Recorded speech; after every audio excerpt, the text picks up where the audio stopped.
Bovine IL-2 ELISA Kit, developed and produced by ExKits, an efficient experimental tool specifically designed for the detection of interleukin 2. This kit adopts the classic sandwich ELISA method, which can rapidly, quantitatively and reliably determine the content of bovine IL-2 in vitro. ExKits provides researchers with a variety of key technical parameters for the kit, including detection sensitivity, detection range, standard curve date. This is followed by the detailed and simple operation steps of this kit.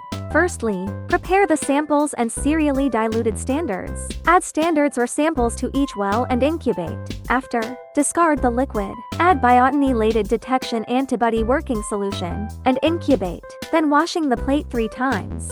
Add HRP conjugated working solution and incubate. Discard the liquid, then wash the plate 5 times. Next, add TMB substrate reagent. Incubate for 15 minutes, and immediately add stop solution.